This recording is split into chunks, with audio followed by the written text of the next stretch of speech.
Olá, estamos de volta com o nosso sempre bom papo, né, aqui no Entre Nós, com um convidado sempre muito importante.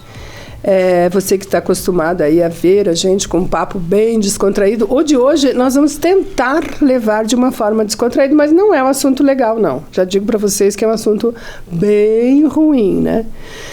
Mas se você aí não quer perder, não pode nos ver, se está nos vendo, não pode nos ver até o fim, acessa aí o nosso Spotify, nossa conta no Spotify, você carrega a gente junto contigo aí, tá? Então eu quero só dizer, né, me perdoem pela falta de voz, e a pessoa fala muito, já vai perdendo mais a voz ainda. Já está na hora de ir na clínica comunicação, né, fazer uma fono. Mas assim, ó, te aconselho, não perde esse podcast que hoje é muito feio. Mas é uma discussão importante, informativo e absolutamente necessário.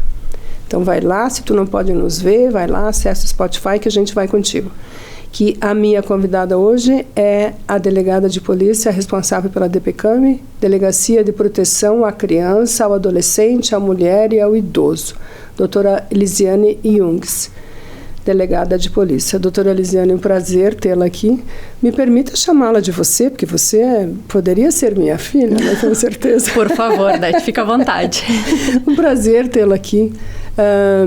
É importante dar esse tempo para a gente, né, Elisiane, para a gente, que eu digo nós, mulheres, mas eu creio que mais ainda para homens, né, porque eles precisam dessa informação, e elas, em função de que precisam saber como agir, de que forma agir. Eu tenho uns números, eu falei aqui, doutora, no começo, que a gente vai falar, claro, de violência contra a mulher, né, violência doméstica.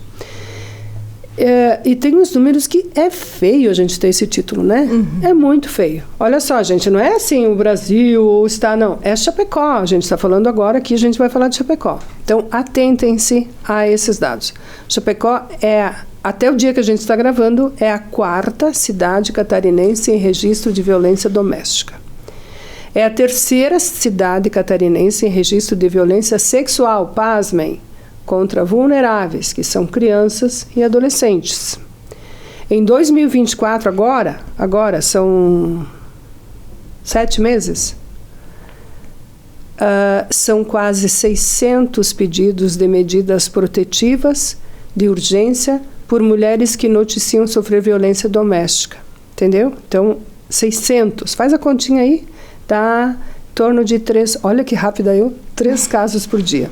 Já estamos com quase 800, hoje.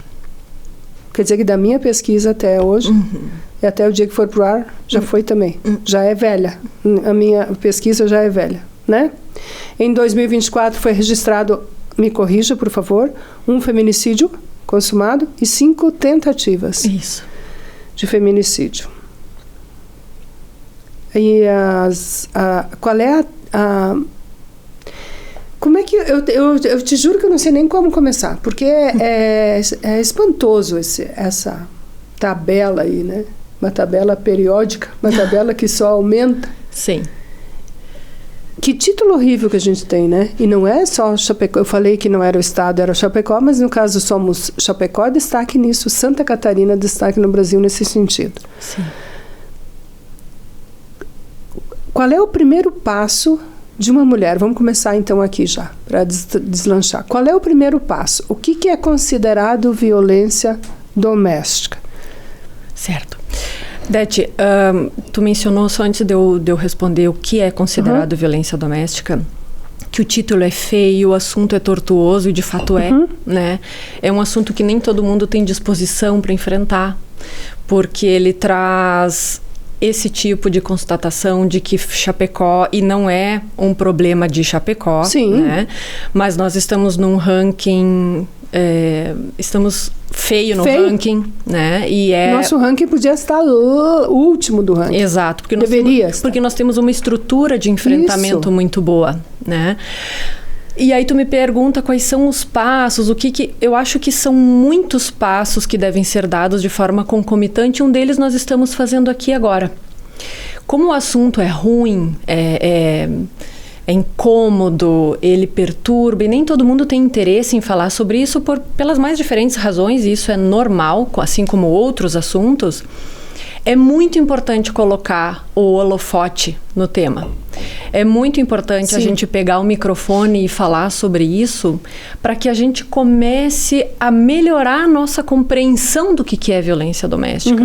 Porque, veja, é muito difícil que alguém hoje, pelo menos adultos, e eu até acho que adolescentes mais mais de 15 anos já tenham em algum momento, ou na escola, ou em casa, ou nos meios de comunicação, nas redes sociais, lido, ouvido falar sobre violência doméstica contra a mulher, violência interfamiliar, mas nem todo mundo consegue entender bem o que se trata, do que a gente está falando, quando é que acontece a violência contra a mulher. Porque se eu não conseguir definir o que é, eu não consigo dar o próximo passo, que é pensar na solução mais adequada para mim ou para alguém que eu conheça que esteja enfrentando esse problema. Então, a violência contra a mulher, ela não é só o soco, física, o chute, o tiro, a facada, como foi aqui em Chapecó, os feminicídios do ano passado e desse ano envolveram mulheres muito jovens e já idosas, utilizando diferentes instrumentos. E o que a gente costuma pensar em violência contra a mulher é a violência física. É a primeira coisa que vem em mente. Só a agressão física, isso, né? Daqui a pouco, quando eu me sentir... Em que momento eu posso me sentir agredida e devo procurar ajuda? Sim. A violência, ela se manifesta de algumas maneiras diferentes, inclusive a física, mas não só. A violência, ela pode se manifestar e já dá motivo para a mulher procurar auxílio quando ela começa a ser tolhida, limitada, humilhada, subjugada, ameaçada, desqualificada. E eu vou dar exemplos práticos e exemplos práticos que não tirei de livro, tá? São de casos, inclusive, que eu atendi hoje antes de vir para cá. Exatamente. Então, quando a mulher é ameaçada por qualquer motivo, o agressor, que pode ter qualquer tipo de vínculo, companheiro, namorado, noivo, pai, irmão, filho, ameaça causar algum mal para a mulher sob algum pretexto. Um caso muito comum é quando a mulher toma a decisão e anuncia a intenção de se separar. Por exemplo, o anúncio da separação hoje é considerado um fator de risco, porque o homem não sabe lidar com a mulher que toma essa decisão quando ele toma, ok. Quando a mulher toma... Exato. E isso é muito cultural. Não aceita. Né? Eu acho que a gente pode falar da questão cultural. O homem não sabe lidar e os fatos que a gente recebe na delegacia, as notícias crime, mostram muito claramente isso, tanto que o pedido de separação é tido como um fator de risco. Muita violência é praticada a partir desse momento, porque o homem... Alguns homens, os agressores, reagem como assim? Você pedir para se separar. Se isso for acontecer, não é você quem tem que fazer isso, e você é minha até lá. Propriedade. Né? E isso é dito. Isso é transformado em linguagem do agressor para a mulher. Se você não for minha, você não vai ser de mais ninguém. A gente ouve muito isso. E são casos reais. E isso se materializa diante de testemunhas, por mensagens, enfim. Então, esse é um tipo de violência que não exige a agressão física e já autoriza a mulher a procurar providências, sejam elas quais forem. Uma delas é procurar a polícia, né? Quando o companheiro, por exemplo, é mais comum em relações afetivas, controla o comportamento da mulher, começa a limitar o contato que ela tem com a sua família ou com seus amigos, a permitir que ela saia desde que acompanhada dele ou desde que com essa ou aquela pessoa. Isso é muito comum. Eu ia dizer, já é um alerta. E já não é nem um alerta, né, gente? Aí é um fato, né? Exato. Que ele que não é uma pessoa confiável ou que seja perigosa, né? Sim. E isso já caracteriza uma ação violenta, nesse sentido mais amplo, que autoriza a mulher a procurar um auxílio. E quando eu falo procurar auxílio, pode ser o policial, mas a gente sabe que as mulheres, como um todo, ainda têm um certo receio de procurar a força policial para resolver o problema. Primeiro, porque a gente está falando de algo que está acontecendo dentro da casa dela. O agressor, Dete, ele é o pai dos filhos.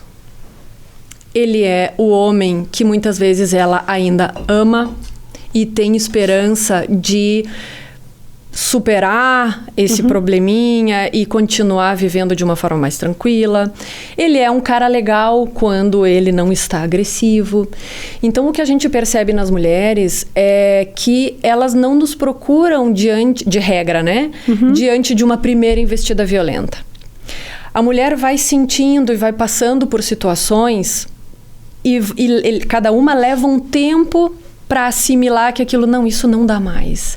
Mas existe uma tendência muito padronizada da mulher tentar reverter sozinha, porque isso é um problema que ela entende lá no começo, íntimo, para ser resolvido até em família.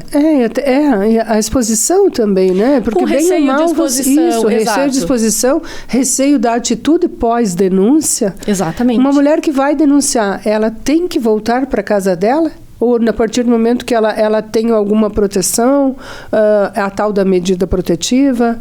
Explica pra gente como é que vai fazer. Porque daqui a pouco a pessoa acha que chegando lá, faz a denúncia, tá protegida. Sim. Não é? Como que acontece? Primeiro, assim, fazendo um link com a abordagem de antes, a mulher, quando ela decide...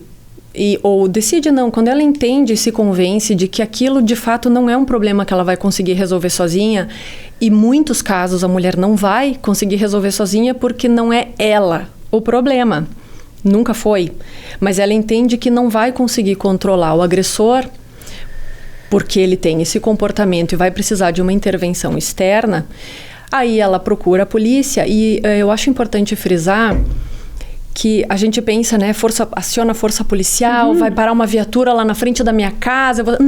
Não é assim. E é por isso que existe uma DPCAM. A DPCAM é uma delegacia especializada no atendimento dessas demandas mais sensíveis. E todo o protocolo de atendimento obedece à necessidade que a mulher tem desse cuidado. Todo o nosso trabalho é pensado visando, primeiro, a acolher a mulher para dizer, olha, você tomou a decisão certa ao vir até aqui, vamos te ajudar e definir o que fazer juntos. E não existe esse auê policialesco, até porque a demanda é incompatível com esse tipo de demanda, claro, a não ser num caso de risco de vida. A discrição é uma forma de proteção a ela. Exatamente, porque a gente trabalha sempre definindo estratégias investigativas voltadas a proteção da mulher e principalmente se tiver criança e adolescente naquele núcleo familiar experimentando toda aquela situação de violência. Aí tu me perguntou assim, o que acontece, né? Ela tem que voltar para casa ou ela não pode voltar para casa? O que acontece? Depende de muita coisa. Nós não temos um protocolo fixo para, olha, se acontecer isso, nós vamos fazer isso, se acontecer isso, nós vamos fazer aquilo. Até porque cada caso é único, exatamente, né? Exatamente, cada caso é único. Então, nós vamos ouvir o relato dessa mulher. Ela vai nos contar os detalhes que, para nós, são juridicamente relevantes, porque qual é a missão da polícia?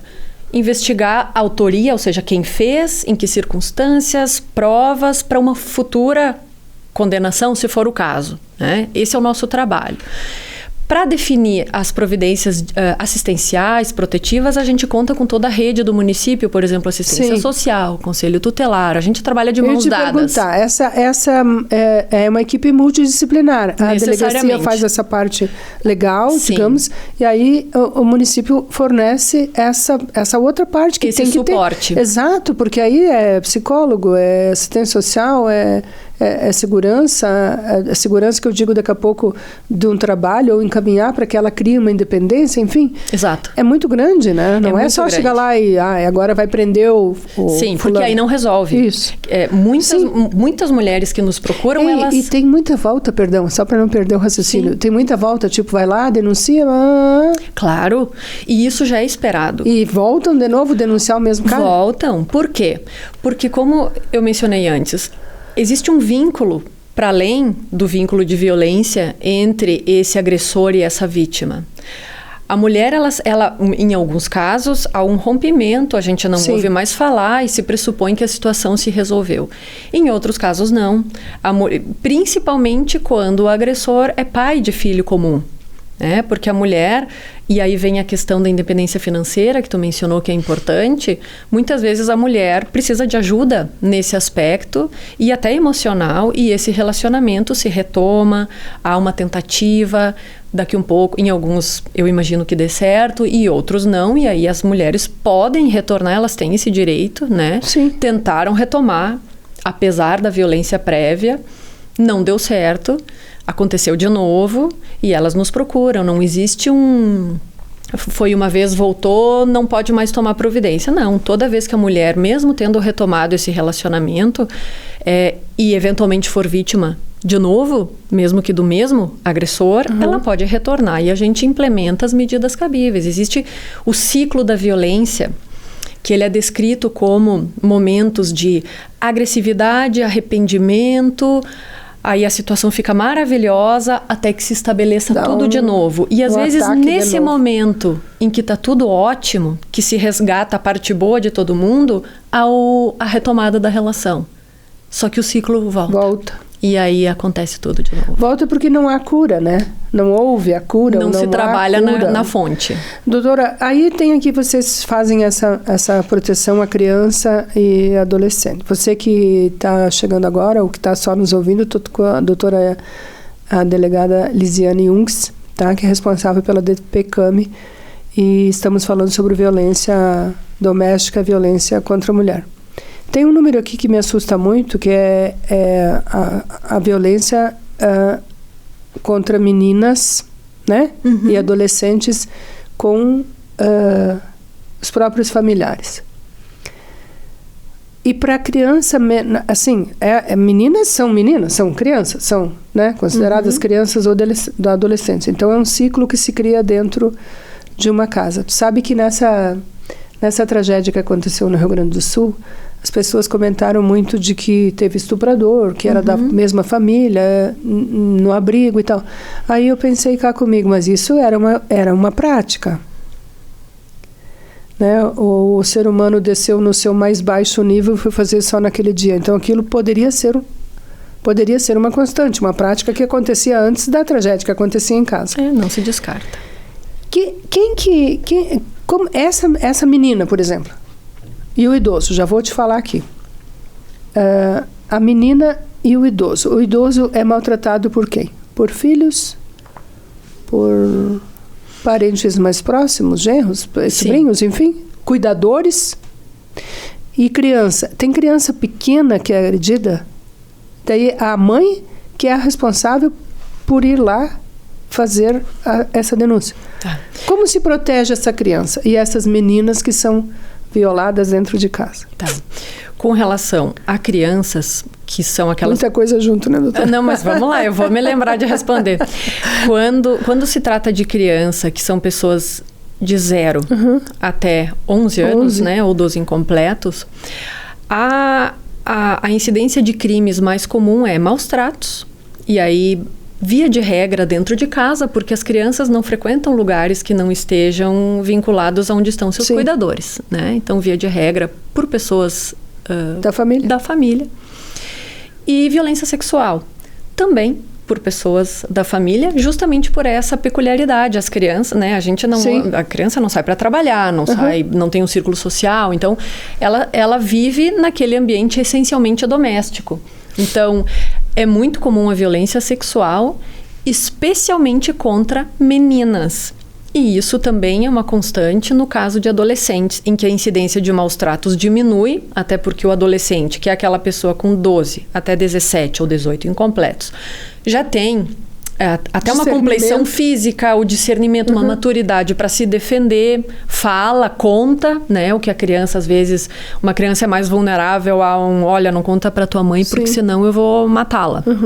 Para o adolescente isso já não funciona mais, então a incidência de crimes como maus tratos diminui, mas a violência sexual é uma constante e também, principalmente, contra meninas. Esses são crimes apurados diuturnamente pela DPCAM, nós temos uma incidência altíssima, é feito todo um trabalho bastante técnico inclusive no momento da abordagem dessas crianças e desses adolescentes, a abordagem dessas pessoas é feita por pessoas capacitadas para isso, né? Senão essa entrevista não pode acontecer. E é, infelizmente, um crime cuja incidência a gente lamenta, né? Eu acho que isso não é só em nível de Chapecó, mas uma prática disseminada que a gente precisa conversar também para entender o fenômeno e prevenir. Mas que coisa muito grande o número é. Os idosos... Qual é que é as maiores denúncias? Violência física contra a mulher, violência contra as meninas, contra crianças ou contra idosos? E tem homem que vai lá denunciar a mulher? Não. Acontece de forma muito rara. Alguns homens nos procuram para justificar uma denúncia feita anteriormente. E eu acho importante essa abordagem porque a nossa investigação, embora haja um fenômeno que deixe muito claro que é muito maior a incidência de violência contra a mulher do que o inverso, as investigações elas seguem um rito legal muito imparcial, ou seja, a investigação ela não pode ser conduzida pressupondo nada. Então, se lá no final houver dúvidas sobre ter havido ou não a violência, não vai haver o indiciamento, que é o ato da autoridade policial sugerindo ao Ministério Público que se comprovou a prática do crime. E se comprovar, de alguma forma, que aquela informação que chegou à Polícia Civil é falsa, há também a responsabilização de quem prestou essa informação falsa, né? Então, a lei ela é prevista de uma forma bastante genérica e não tendenciosa. Mas o que a gente vê é que um fenômeno muito maior de notícias crime envolvendo mulheres como vítima, que via de regra se comprovam. Hoje, vindo para cá, havia uma mulher aguardando atendimento na entrada da DPCAM com lesões visíveis e recém-causadas. Então, e o nosso número de acionamentos, nós temos esse ano mais de 2.000 registros de boletim de ocorrência feitos diretamente na DPCAM via de regra por mulheres, né? Além do que vem informado pelo conselho, outras instituições. Então, e isso, doutora, que vem à baila, né? Isso é o que vem à baila. E exato. O que não vem? Exato. Porque tem números também que não vem, né? E, perdão, eu te interrompi antes, para variar eu interrompi, né, gente? É muito rápido, né, Loura? Mas é muito rápido o pensamento. Tu ia falar de idoso, alguma coisa? Isso. Quando eu falei de criança? Isso, você me perguntou dos crimes de idosos, quem pratica mais, né? O idoso tem alguma semelhança com o público infantil no que diz respeito com um círculo de convivência mais restrito à família. E a total dependência, né? Exato. Então, o idoso, além de tudo, ele tem a noção e a maturidade, coisa que a criança não tem, de que se ele criar problema com aquele pessoal que está praticando algum crime contra ele, ele pode ficar numa situação mais vulnerável ainda. Então, eu acredito que a subnotificação com o público idoso seja bem significativa em razão disso. Porque os crimes que nós investigamos na DPCAM, existe um recorte. A gente investiga crimes em que idosos são vítimas previstos numa determinada legislação, que é o Estatuto do Idoso. Então, ali estão maus tratos ou negligência nos cuidados, abandono em hospital ou casas de acolhimento. Desvio de proventos, que é muito comum, né? E aí, via de regra, nesses casos que chegam a nós, que eu acho que, considerando mulher, criança, adolescente, idoso, é o que menos nós temos em estatística, menos atendimentos. Menos atendimentos, mas por esse discernimento, por essa escolha, digamos, do mais velho de não criar problemas. Que pode dificultar para ele. Também é um número que não é real. É algo digamos, que a gente considera. É o que você tem, né? Que é considerável. E aí, nesse contexto todo, são familiares que aparecem como os perpetradores da violência, né? Ou desvio de provento, que é aquele dinheiro que o aposentado recebe mensalmente, é utilizado por alguém da família para outras finalidades que não o bem-estar do idoso, e o idoso acaba passando alguma necessidade em razão disso, ou o idoso que já tem alguma debilidade física, que exijam cuidado e que às vezes não é prestado e os cuidadores não têm aquele preparo e acabam não tendo nem paciência. Sim. Então, às vezes, esses casos acabam chegando... Até as duas pontas que sofrem pela falta de paciência, exato, né? A criança que não se defende, não responde, e o idoso que, por medo ou de qualquer outra coisa que possa acontecer depois, ou para não criar problema, porque ou está com um filho, ou está com uma filha, ou, né? E nunca vai querer, um pai, uma mãe, nunca vai querer ser causador de problema. Exato. Né? Que pena. A partir eu fico pensando assim, ó, o ser humano vai do mais alto nível de inteligência e capacidade ao grau mais degradante do ser humano, né? É muito triste. Idoso, mulher, obviamente, mas eu penso que essas duas partes que são indefesas total, assim, que não tem como se defender. Vai depender de alguém, vai precisar de alguém para que a defenda, né? Sim. Uma mulher e uma menina já pode pelo menos correr, né, doutora, também. A partir do momento que acontece a denúncia, vai lá, eu fui agredida, fui lá na DPCAM, fui super bem atendida.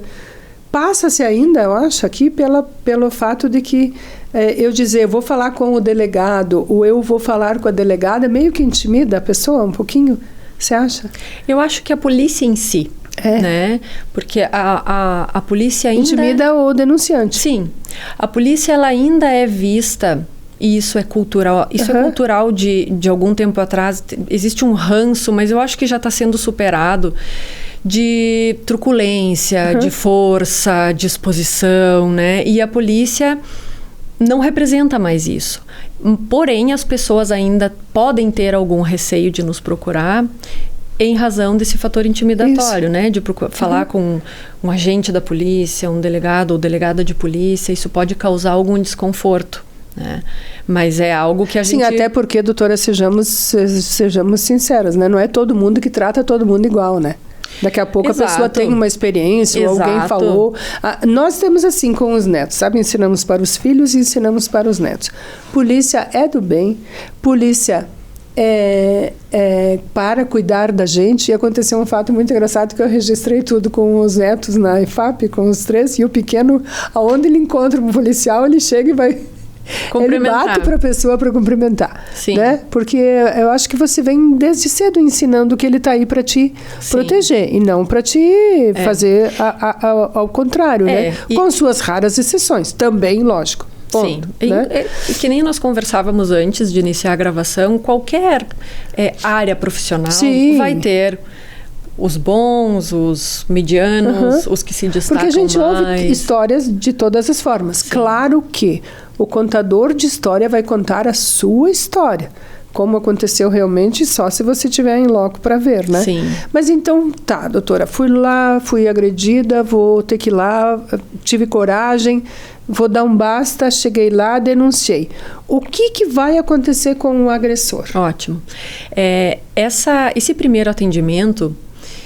E eu faço até um link com o que a gente acabou de dizer, de falar sobre entender um atendimento como sendo bom ou satisfatório e um mau atendimento. Às vezes isso tem a ver até com a expectativa de quem nos procura, que não é atendida porque não é esse o serviço que a gente presta que ela está esperando. Né? Então, de repente... Por isso que ela já vai criando uma expectativa. Vai, né? Buscando algo... Ou que vai além, ou que foge das nossas atribuições, né? Porque, que nem eu expliquei, a polícia, ela é um órgão investigativo, policial de segurança pública, né? Então, ela vai tentar esclarecer aquele relato. Corrija, só pode prender em flagrante. Não prende. Flagrante é uma das formas que nós temos de efetuar uma prisão, que é quando, por alguma circunstância, algum agente consegue surpreender o agressor no momento ou logo depois da prática do crime. Aí eu posso prender em flagrante. Eu falo instituição. Sim. Né? Mas há outros casos. Eu vou dar um exemplo. Quando, diante de uma situação que é chegada para nós, uma notícia crime, e aí eu penso numa situação mais grave, um estupro, ou uma ameaça um pouco mais incisiva, que envolva, de repente, o uso de algum instrumento letal. Se preenchidos alguns requisitos legais, eu posso pedir a prisão preventiva ou a prisão temporária desse agressor, mesmo que o crime já tenha acontecido ou algum outro crime esteja em vias de acontecer, e a gente faz essa prisão mesmo não estando em situação de flagrante. Então, não é só quando está acontecendo que a gente pode prender. Isso pode acontecer depois também. Um exemplo que nós implementamos há pouco tempo na DPCAM foi a prisão preventiva, ou seja, não é em flagrante, de um investigado por consumir material pornográfico infanto-juvenil. É um crime gravíssimo, ele tinha um vasto conteúdo dessa natureza e nós apuramos que ele também havia praticado violência sexual contra uma criança, então nós pedimos a prisão preventiva desse agressor. O judiciário deferiu o nosso pedido, desculpa, e nós cumprimos essa prisão. Então, é um exemplo, era um crime que já vinha sendo praticado, né? E nós efetuamos essa prisão sem ser em flagrante. Doutora Elisiane, normalmente vocês têm, não sei se eu vou usar a palavra correta, mas você tem um sucesso de um caso, sucesso que eu digo como é que eu vou dizer? Não sei se é sucesso.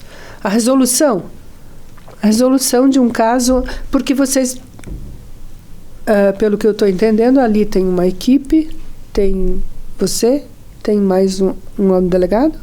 Sim, na DPCAM são 2 delegados. E aí você tem uma equipe investigativa. Exato. Então vai depender, claro, obviamente, né, gente, que como cada caso é um caso, cada uma vai ter um tempo. Mas a resolutividade desses casos, por exemplo, para facilitar, dos casos que você teve só em 2024, existe uma média de tempo? Isso, uma média de tempo ou de resolução. Tá. Esse foi resolvido, esse não foi. Foi resolvido, tanto não foi. Tem situações que nós resolvemos naquela semana. Mas é excepcional. Porque nós não temos como prever o que a investigação vai nos trazer. Sim. Cada passo dado adiante na investigação é uma informação nova que nós estamos buscando e a partir dela a gente define os outros passos. Se ali a gente já consegue esclarecer, porque, por exemplo, quando uma mulher faz um boletim de ocorrência na DPCAM, ela é ouvida no mesmo momento. Então, essa etapa a gente já supera para que ela não tenha que retornar para a delegacia para ser ouvida. Então, se ela chegou lá na DPCAM, ela vai ser atendida. Sim, óbvio. Na hora. E na hora. Pode ter alguma espera em razão da demanda, mas ela é atendida naquele momento. Ela já faz o boletim de ocorrência e é ouvida por uma assistente social. Se nesse momento essa mulher nos trouxer informações suficientes, juridicamente falando, para nós encaminharmos aquela investigação para uma conclusão, seja ela qual for, a investigação está praticamente encaminhada para o desfecho, seja ele qual for. Então, depende muito do que se obtém durante cada passo investigativo que se define a partir da estratégia da notícia crime. Então, não existe como eu te dizer assim, dura tanto, porque um caso semelhante a outro pode durar um tempo completamente diferente, a depender das circunstâncias. Ou a mulher não pôde ir quando a gente chamou, daí leva um tempo para ela voltar, e tudo isso implica um certo retardo na investigação. A testemunha faltou, tivemos que intimar de novo, isso tudo implica o tempo da investigação. Então, não tem como a gente definir um tempo médio, porque varia bastante. E desses casos que vocês têm pesquisa de faixa etária e de classe social? Muito boa a tua pergunta, porque eu classifico a violência, e eu não trabalho só com a demanda da DPCAM, eu trabalho com toda a demanda em atividade de plantão, por exemplo. E a violência doméstica, Dete, talvez seja a violência mais democrática que nós temos hoje. E o que eu quero dizer com isso? Se tu me perguntar qual é a idade média do agressor, nós temos homens sendo investigados por crime, porque a idade limite de 18 anos, né? A partir dos 18, a pessoa já pode responder criminalmente porque já é adulto, já saiu da adolescência. Nós temos agressores de 18 e nós temos agressores de 70. E classe social? Nós temos pessoas com graus de formação desde o analfabeto até o doutorado. Nós temos pessoas que vivem de salário mínimo ou até em situação de rua, até pessoas de uma classe social A. Então, não existe... Mas é bacana. Um nicho. Bacana, perdão, não estou usando a expressão correta. Bacana que essas pessoas procuram. Isso. Procuram. Nesse sentido, perdão, não é bacana a agressão, é no sentido de que as pessoas... E ainda isso tem muita gente que não vai, né? Tem, mas nós atendemos fatos que migram nesse universo todo e não aparece, porque o nosso trabalho é velado. A gente não divulga, porque as pessoas, principalmente as vítimas, e especialmente quando tem filhos, não querem que isso seja divulgado. A gente sempre vai primar por respeitar essa privacidade das pessoas envolvidas, porque envolve família. Mas a gente perde um pouco, na minha opinião, e isso não muda o nosso protocolo, Sim. A gente sempre vai trabalhar de forma velada, mas às vezes a gente perde um pouco de uma propaganda, entre aspas, do trabalho que a gente faz. Porque ninguém sabe quem a gente está investigando e as coisas que aparecem na DPCAM.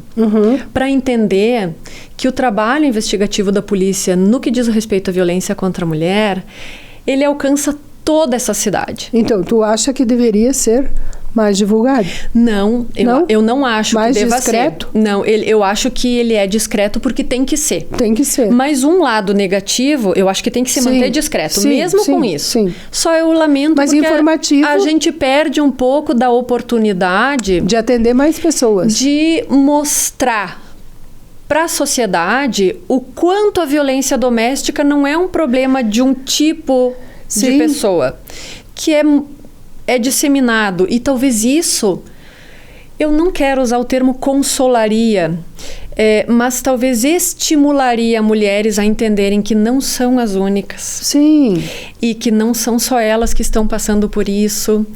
Porque às vezes nós temos uma ideia de que não é possível que ali esteja acontecendo uma situação de violência doméstica. Não é possível. E acontece. E isso vai ficar lá entre as quatro paredes da DPCAM para preservar a vítima. Mas a violência... Quanto a isso, eu acho perfeito, acho correto que a descrição tem que haver, porque até você falando agora, eu estava pensando, uma pessoa que vai lá, ela circula com todas as outras? Não. Eu não conheço, por exemplo, a DPCAM. Se eu for lá... Não. A vítima, por exemplo, que é quem a gente tem o foco em proteger, ela vai ter um primeiro atendimento para a feitura do boletim de ocorrência com uma pessoa e um segundo atendimento. Só. E ela vai embora. Ela não passa... Não fica numa sala de espera? Sim, ela vai aguardar o atendimento na entrada. Ficam todas juntas, as denunciantes? Mas assim, não é um... Não, porque pode ser um impedimento, né? Pode. A pessoa pode chamar, dizer... Eu quero fazer uma denúncia, sou a fulana de tal, eu não quero ir aí, não quero aparecer, não quero expor filhos e nem a mim. Eu posso fazer uma denúncia por telefone? Pode, por telefone não, mas existe um canal na página da Polícia Civil. Por vídeo. Que se a pessoa quiser, ela pode fazer um boletim de ocorrência da sua casa. Gente, olha que perfeito. Da sua casa, sem ir até a DPCAM. E principalmente... Porque pode acontecer, né, doutora Lisiane? A pessoa está sofrendo, mas ela não quer mesmo se expor, claro. nem para marido, nem para ex-marido, nem para ninguém. Ela tem esse direito de não querer também. Esse canal, ele existe há muito tempo na Polícia Civil, há muitos anos. E ele eu sei tudo. Não, mas é que ele se reforçou muito na época da pandemia. Por tudo aquilo que nós todos sabemos. As coisas boas e as coisas ruins da pandemia. Então, o canal da Delegacia Virtual na pandemia, ele se robusteceu, aumentou muito. E aí na pandemia foi grande o número, não aumentou? Aumentou porque as pessoas não podiam sair de casa, né? Tinham receio de sair de casa e medo de morrer, vamos fazer tudo que temos direito. Então, era muitos registros e o canal passou a ser bastante divulgado, que é na página da polícia, www.pc.sc.gov.br, está lá grandão, Delegacia Virtual, com todas as orientações, é bem autoexplicativo, bem acessível. Sim. A pessoa faz o BO, o boletim virtual, na internet, ela vai colocar ali a cidadezinha onde aconteceu, em 24 horas tá no meu sistema.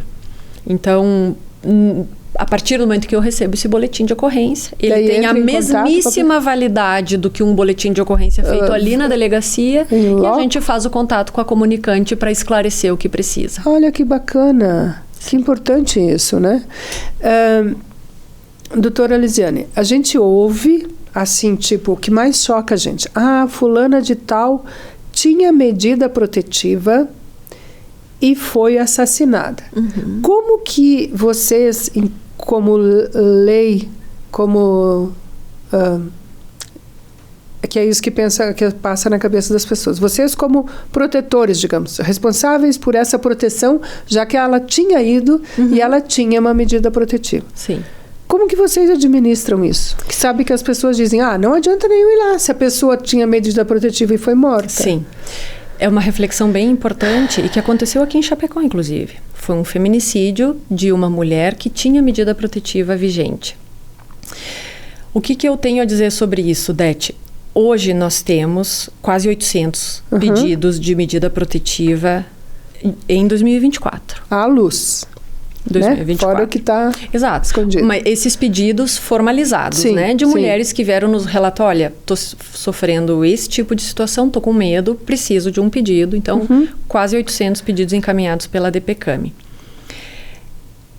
O que a gente percebe no dia a dia, primeiro que nós não trabalhamos com base na percepção da sociedade no sentido, precisamos tomar uma providência porque estão dizendo isso. Porque às vezes estão dizendo porque não entendem muito a engrenagem. Mas eu tenho que te perguntar, claro, porque você tem que dizer isso porque as pessoas devem estar se perguntando em casa. E aquela que tinha e foi morta? Então, o que nós percebemos?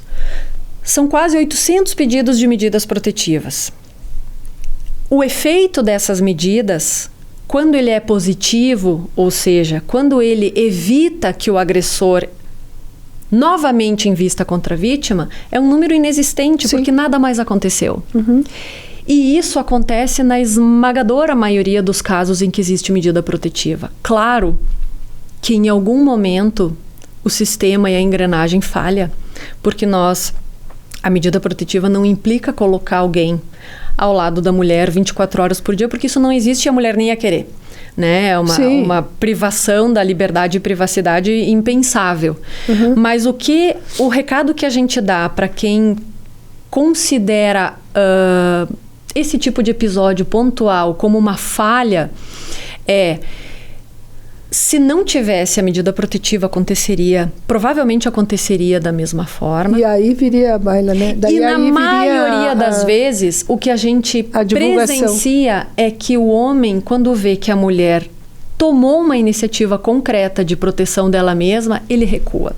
Porque aí ele não está mais só ele e ela. Ele está ela e todo o sistema criminal que ela invocou para protegê-la. Então, funciona. A gente percebe... nesses números, que nós não temos feminicídios que se comparem com o número de pedidos de medida protetiva que nós encaminhamos aqui em Chapecó. E o que acontece nesses casos em que funciona não e que o cara recua... Não é um número para comemorar no sentido de é uma vitória. Não, é que comparativamente a medida protetiva funciona muito com as suas exceções. Exato. Que as exceções são o que aparece. E a exceção acaba o que se resolve não aparece. E a exceção ela surge justamente como exceção, confirmando a regra. A regra é, com esse instrumento, porque pedir medida protetiva não vulnerabiliza mais a mulher, né? Mas traz a informação para o agressor de que chega. Né? Ela pediu providência e que a partir de agora a conversa não é só mais comigo. Existem alguns casos de descumprimento, principalmente de homens que procuram de novo a mulher depois da medida protetiva querendo voltar, querendo pedir para voltarem a conversar, para retomarem a relação, para tirar o pedido de medida porque aquilo vai prejudicar ele no emprego. Isso é descumprimento e isso acontece. Né? Mas na maioria dos casos, nós não temos esses descumprimentos relatados em todos esses casos de medida que a gente Então, encaminha. nós temos mais casos de sucesso do que o contrário. Então, doutora, a DPCAM atende de que forma? Para as meninas que estão lá, para a vovozinha que está lá, para a menina que está se sentindo agredida lá, para a mãe, para a filha, para enfim, quem quiser, denunciar, pode denunciar. Como é que funciona? Que momento a pessoa pode procurar? Momento que eu digo de hora, de dia, Sim. como é que funciona? Como é que é o expediente da DPCAM para que a gente possa procurar? Qualquer pessoa pode fazer um registro de ocorrência, inclusive um homem que tenha conhecimento de alguma mulher, ou criança, ou idoso que esteja passando por algum tipo de violência. A delegacia funciona, a DPCAM, das 12 às 19 horas, presencialmente na unidade da DPCAM, que fica aqui perto da praça. E a Polícia Civil tem atendimento ininterrupto todos os dias na sede da CPP. Atende região? Atende de região. E se for necessário, depois a gente encaminha os registros, por exemplo, que forem feitos com base em fatos em outros municípios para aquele município. Pode fazer... E tem muita demanda de fora de Chapecó que vem para cá? Não. Geralmente a demanda de fora de Chapecó faz nos seus locais, porque tem delegacia em todos os municípios aqui da região. E se sentem seguros para fazer lá. Exato. Quem preferir um atendimento virtual, não quiser ir até a DPCAM ou até a CPP, por qualquer razão, comodidade, não quer nenhum tipo de exposição, pode fazer pela delegacia virtual, que é no site da Polícia Civil. O boletim de ocorrência tem a mesmíssima validade do boletim de ocorrência presencial e vai direto para o sistema da Polícia Civil da cidade onde o fato comunicado aconteceu. Então, são formas que abrangem todos os interesses de quem eventualmente tenha necessidade de acionar a polícia, né? E nós temos tido uma crescente nos boletins virtuais em razão disso. É um número que deixa a gente assim, numa dúvida, né? É dúbio, eu digo porque você comemora porque vem mais denúncia e ao mesmo tempo você sofre porque há muito essa violência, Mas né? é interessante isso, Dete, que tu falou, porque às vezes o número... É a mesma coisa, eu acho, perdão, Lisiane, de você comemorar lá uma tabela enorme. Ai, nós atendemos tantos milhares de pessoas na saúde. Isso não é uma vitória. Sim. A vitória seria de ter menos atendimento na saúde. Mas e é nesse sentido, mais ou menos. Um número alto de registros pode sinalizar para uma população que está ficando mais cidadã. Também. O ideal é que a violência em si diminuísse. Sim. Mas o aumento de registros... Mas pode intimidar, né? Pode indicar... Os agressores, pode né? indicar que as mulheres estão, de fato, procurando providência para não se submeterem mais à violência, especialmente dentro de casa. Então, eu sempre procuro dar uma perspectiva positiva para tudo isso, porque se as pessoas estão nos procurando, é porque estão entendendo o fenômeno... Estão confiando no trabalho da polícia e a coisa está sendo trabalhada para que modifique. Que bom, que perfeito isso. Lisiane, o que você diz assim agora? Tu pretendia ser delegada? Agora uma pergunta menos técnica. Tu pretendia ser delegada? Quer dizer, tu se projetou e se programou para isso e para chegar nesse ponto de atender mulheres, porque tu deve... se tu atende 10 mulheres, são 10 histórias diferentes. Eu acredito que são 10 Lisianes diferentes, porque não vai fazer um protocolo, né, para uma pessoa, vai fazer o protocolo técnico. Mas você tem, obviamente, uma técnica para não se envolver com cada caso, mas cada caso tu vai ter que tratar de alguma forma. Sim. Você imaginava isso? Quer dizer, você estudou para isso? Você queria isso? Eu entrar para a carreira policial no cargo de delegada de polícia era parte dos meus planos. Eu entrei para a polícia bastante jovem, eu tinha 25 anos quando eu assumi minha primeira lotação. Eu gostei muito, né? Eu assumi pagando para ver, no sentido de se eu seguiria nessa carreira ou se eu continuaria me preparando para algo diferente, mas eu me identifiquei bastante com a demanda policial. É um cargo bastante dinâmico, que não é só burocrático, Sim. Tem o operacional também, e eu gosto disso. Então, eu me realizei bastante. Acho que hoje eu sou uma profissional diferente daquela de 18 anos atrás. A gente amadurece. Normal, né? Exato. Que bom que é, né? Exato. Então, o meu caminho, ele foi trilhado e acabou terminando não, embora eu esteja já... ele acabou chegando numa unidade especializada, onde eu me identifiquei mais ainda. Eu trabalho desde 2018, não aqui em Chapecó, sim, mas assumi na cidade de São Miguel do Oeste a delegacia especializada de lá. E tinha alguma resistência, e quando assumi, me surpreendi positivamente com a demanda. Eu gosto do que eu faço, embora às vezes, tu mencionou que a gente não deve absorver, e de fato a gente acaba não naturalizando, porque não é bom perder a sensibilidade com os casos, mas são casos que nós vamos nos acostumando e tratando com um viés cada vez mais técnico, né? Exige uma capacitação constante, principalmente no trato com crianças e adolescentes, e é algo que eu gosto muito de fazer, né? Embora sejam demandas consideradas por muitas pessoas pesadas, desgastantes. Então daí já vem uma outra perguntinha. E você tem conhecimento, por exemplo, o caso da fulana de tal foi um sucesso. Eu estou falando sucesso de novo, mas enfim, foi resolutivo. Ela está feliz, ela resolveu, foi resolvido, enfim. Tu tem esse retorno, assim, de vibrar, dizer, bom, conseguimos mais uma? Sim, em muitos casos, especialmente nos mais rumorosos, assim. Quando a gente consegue resolver, seja para encaminhar um processo, uma futura condenação pelo judiciário, ou para mostrar que aquilo não era nada do que pareceu, nós temos satisfação, sim, especialmente se o rito investigativo foi observado à risca. Que bacana. Isso eu acho que é algo que me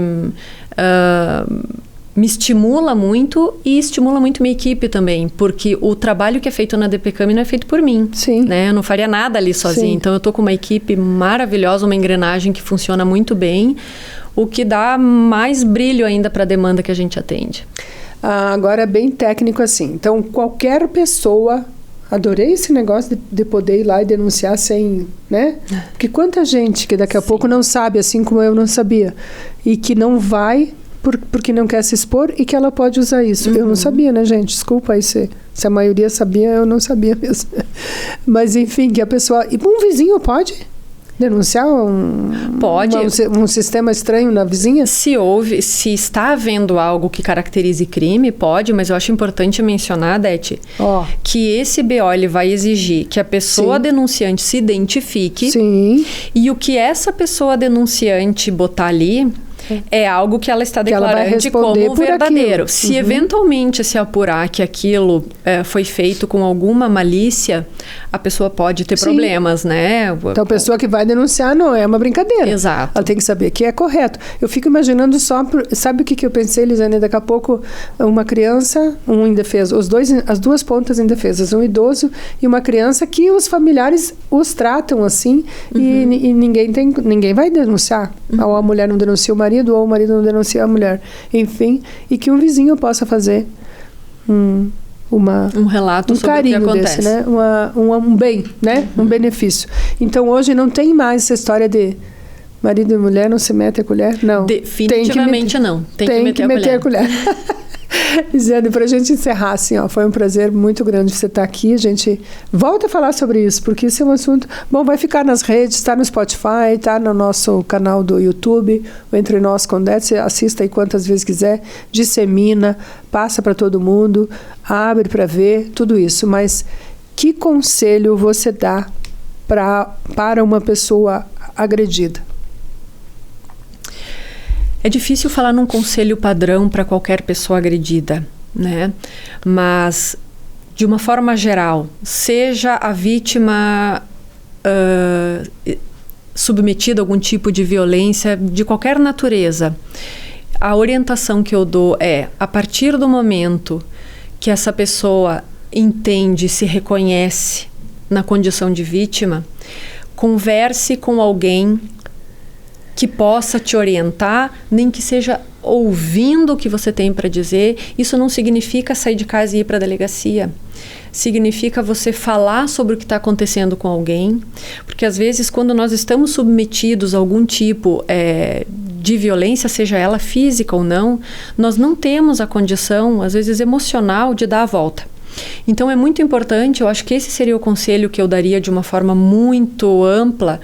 Procure conversar com alguém, pense em quem possa eventualmente prestar algum tipo de auxílio e orientação para que se comece a amadurecer a melhor decisão do que fazer naquelas circunstâncias, especialmente se o agressor é integrante da tua família.